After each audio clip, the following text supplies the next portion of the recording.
China doesn't survive the decade as an industrial power, probably not even as a unified country. The demographic situation now there is so bad, and the aging is happening so quickly, and the birth rate dropped so low so long ago. By 2050, the population of China will be less than half of what it is today. Well, remember, Germany has more in their 60s and their 50s and their 40s and so on. Their demographic does this towards the children. China's does this. Their point of no return was 30 years ago. This is not a recent thing. Combination of the fastest urbanization humanity has ever experienced with the one-child policy at the same time, that was national suicide, and now they're dying. They no longer have a workforce that is competitive in any manufacturing sector. There's not a product made in China that can't be made cheaper elsewhere. And the only reason we still think of China as a manufacturing power at all is because of the pre-existing sunk costs of the industrial plant, but the COVID lockdowns are even removing that from the table. So there's no reason to expect China to ever get better. Also, their energy comes from a continent away, except for the part that comes from 2 continents away. Also, all of the inputs that they need for their food, with the exception of phosphate fertilizer, they're all imported. So anything happens to globalization for any reason, and this is a country that just ceases to exist.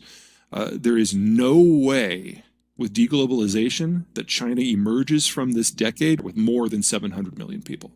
It's going to be that bad and that catastrophic. It's a fun little compare and contrast. The Russian demographic is awful. It will lead to a dissolution of the Russian state this century, probably around mid-century, if I was a betting man. It's not so rapid because Russia, when it urbanized, it only urbanized in part, and when it industrialized, it only industrialized in part. So until you get to the post-Soviet collapse, the demographics really, they were ugly by many measures, but they weren't terminal. And there are some strategic things that the Russians can do to buy themselves more time. The Ukraine war is part of that. They're trying to get to a more defensible outer shell where they can put static forces in a few geographic areas that will block forces from coming into their space in the future. I don't mean to suggest that the Russian situation is pretty. It is still terminal. But there are some things that you can do with strategic policy that buy more time. China doesn't have that option. Russia is an exporter of food and energy. China is an importer. Russia can plug its periphery.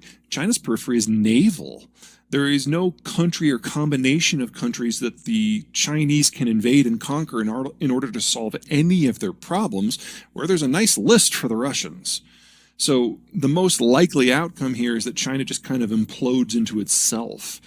Does that mean there can't be a war? Of course not. When countries are dying, you never know what they're going to do. The issue of the moment, of course, seems to be Taiwan. But the Chinese government now knows that if they make a move on Taiwan, it's A, going to be harder than they thought. B, they know there are going to be international sanctions. And C, they know there are going to be international boycotts. And any one of those is enough to destroy the Chinese system, much less all 3 at once. The Chinese have always thought of Russia as their dumb neighbor, and you let the dumb neighbor try things. They're the canary in the coal mine, if you will.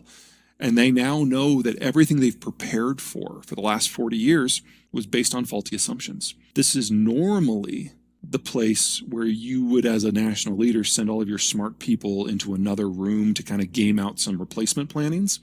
But the cult of personality in China is now so tight, and Xi has executed so many people at the top that he no longer has a brain trust to send into the other room.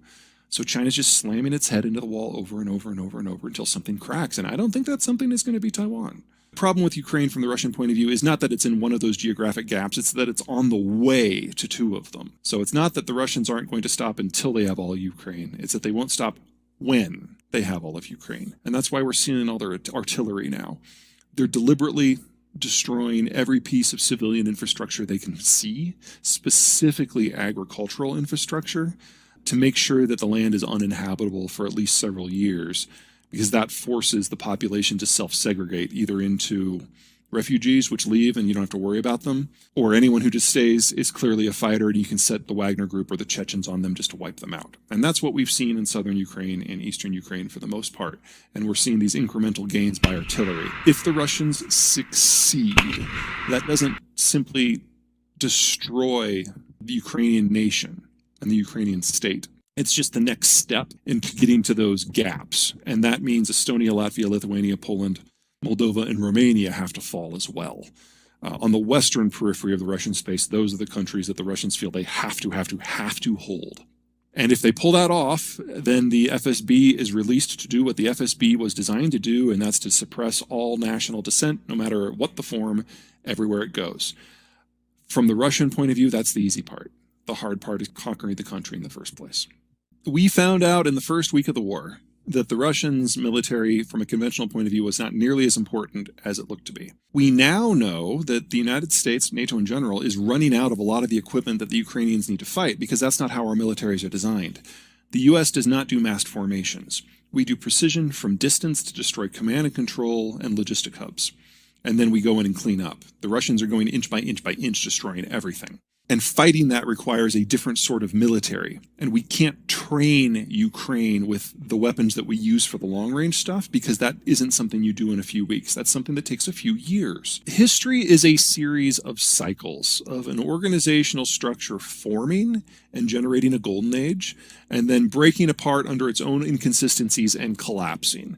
And what we know is history is highs and lows, highs and lows. Globalization has been the biggest high we have ever had. And its break apart was always going to hurt a lot. The demographics are just filtering in on top of that, making it worse. We're now in a position where roughly half of the Earth's surface has industrialized and urbanized and is not subject to the collapse. Will it be inflation? Yeah. Will it be awkward? Yeah. But think of the level of awkwardness that the UK and the US has to do. We have to double the size of our industrial plant. Yeah, that's expensive. Yeah, that's inflationary. That's a wonderful opportunity. It's going to generate some of the fastest growth in human history in the next 5 to 10 years. We know that global agricultural supply chains are going away, but not ones in North America or in the UK, most likely, which means we can incorporate some of the digital technologies that are past the prototype stage into the next generation of farm equipment and double yield. This is a good thing. It's inflationary in the short term, but it's a good thing. Unlike the great collapses of the past, large portions of the world, large viable portions of the world are not breaking. When we get to our next rise 20, 30 years from now, all of the building blocks of society of today will not have been lost. This is not the Bronze Age collapse. This is not the fall of Rome. This isn't even the disintegration in the aftermath of World War II. There's pain. There's going to be a lot of ugly. But we're not looking at a civilizational break here like we have every other time. Imagine if we could see the final days of the Roman system without the final days of Rome. Some version of that is where we're going. This isn't like the Dark Ages where the Arabs held the knowledge but didn't touch it for 1,000 years.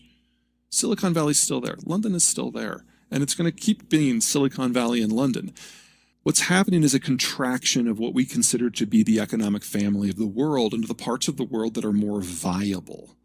And we're going to be able to continue to tinker with these technologies until the rest of the world is ready to rejoin. That could be a lot worse.